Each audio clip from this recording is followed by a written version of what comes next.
Let me clarify. You received instructions to conduct an investigation against VP Sara from the DOJ, which is under the Office of the President, and the investigation, in that investigation, BBM was allegedly one of the offended parties. Again, Your Honor, hindi ho ako nakatanggap ng direktiba. Wait, there's no question yet. There's no question yet. And yet, BBM has control over both the NBA and the DOJ. Your Honor, Is that a fair summation? Your Honor, now, I will not object now.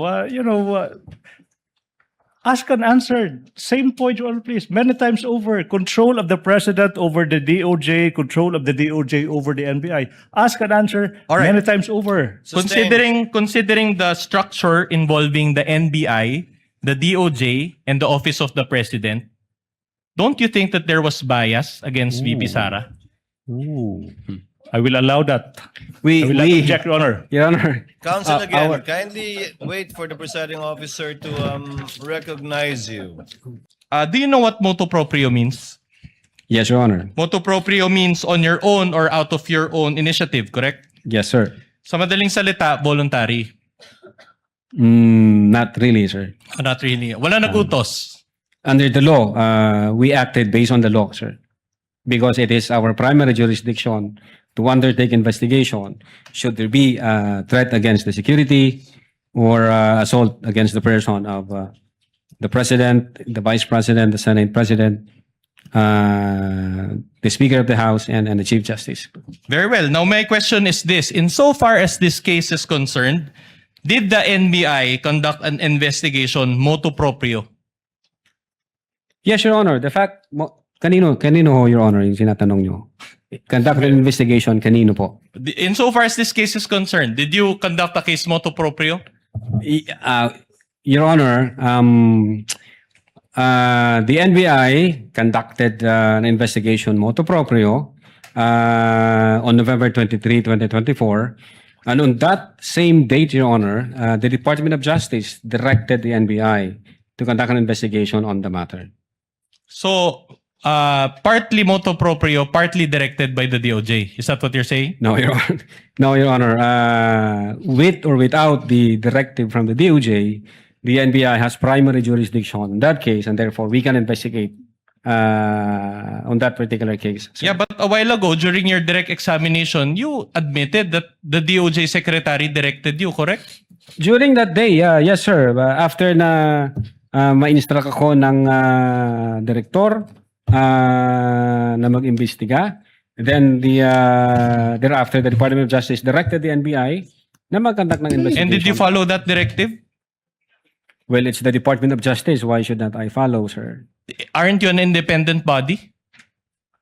Well, Your Honor, under the law, Republic Act 10867, it states there that the Department of Justice can direct the NBI to conduct any investigation when the public interest so requires, sir. Okay, so the NBI is under the DOJ, correct? Definitely, sir. And the DOJ is under the Office of the President, correct? Yes, sir, under the executive branch, sir. Meaning the Secretary of the DOJ is under the Office of the President, correct? No question to that, sir. No question. So BBM has control over both the NBI and the DOJ, correct? What do you mean by control, sir? What's your interpretation of control? You seem to be a smart man. The Department of Justice and the Office of the President, insofar as the function of the NBI is concerned, hindi ho sila nakikialam doon. Kung ano ho yung findings ng NBI, kung ano ang recommendation, sinasubmit po namin ito sa Department of Justice. And then yung Department of Justice, i-weigh po nila, i-evaluate po nila, and then mag-undergo ng process ng case build-up. Yun ho ang patunay na yung una naming sinubmit, hindi tinanggap ng Department of Justice, meaning ang Department of Justice, pag nakita niya na hindi tama o kulang yung requirement ng NBI, hindi niya ito kararakang tatanggapin, Your Honor. That's why, insofar as the DC-15 is concerned, nag-require sila ng mga i-comply namin, and then nag-comply kami. That's the time ni-receive ng Department of Justice yung aming referral. Oh, very well. Just to help you answer, I'll ask a more pointed question. At the time the investigation against VP Sara was being conducted, did BBM had control over the NBI or DOJ? At the time, the investigation? Yes. Well, being the head of the executive branch, sir, yes, the president is the head of the whole of the executive branch, sir. Very well. Did BBM at any point intervene in this investigation? Of course not, sir. Of course not. So did you just admit to this court that there was no participation on the part of BBM?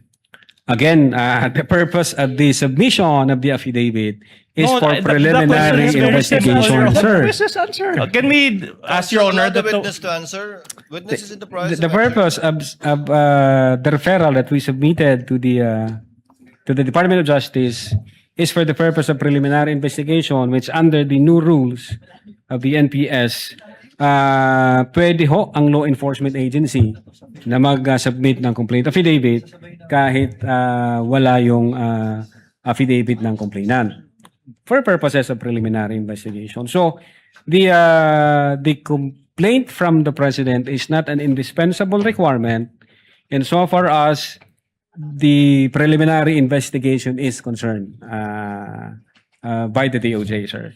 So let me clarify. You received instructions to conduct an investigation against VP Sara from the DOJ, which is under the Office of the President, and the investigation, in that investigation, BBM was allegedly one of the offended parties. Again, Your Honor, hindi ho ako nakatanggap ng Wait, direktiba. there's no from- question yet. There's no question yet. And yet, BBM has control over both the NBA and the DOJ. Your Honor, Is that a fair summation? Your Honor, now, I will not object now. Ask and answer. Same point, Your Honor, please. Many times over. Control of the president over the DOJ, control of the DOJ over the NBI. Ask and answer All right. many times over. Sustained. Considering the structure involving the NBI, the DOJ, and the Office of the President, don't you think that there was bias against VP Sara? I will allow that. We, I will not object, Your Honor. Your Honor, Counsel again, our- kindly wait for the presiding officer to recognize you. Witness may answer. our investigation, Your Honor, is evidence-based. Nung pinag-usapan ho namin ito, nung ina-analyze ho namin ito, nung nag-follow kami ng mga phases at analysis, we believe and we agree that among ourselves na buo ang ebidensya, kumpleto ang ebidensya, na comply natin yung requirement ng prima facie case with reasonable certainty of conviction. And so sinubmit ho namin yan sa DOJ na ang paniwala po namin ay kumpleto ho at na-comply namin yung requirement All right. Either way, ng kaso. okay. Either way, the NBI can initiate its own investigation when necessary, correct? The NBI can initiate its own investigation. In fact, you mentioned RA 10867, correct? Yes, sir. And please allow me to read Section 5G thereof. It says, cases involving threats to security or assaults against the President, the Vice President, Senate President, Speaker of the House of Representatives, and Chief Justice of the Supreme Court. You confirm this, correct? Yes, sir. My next question to you is this.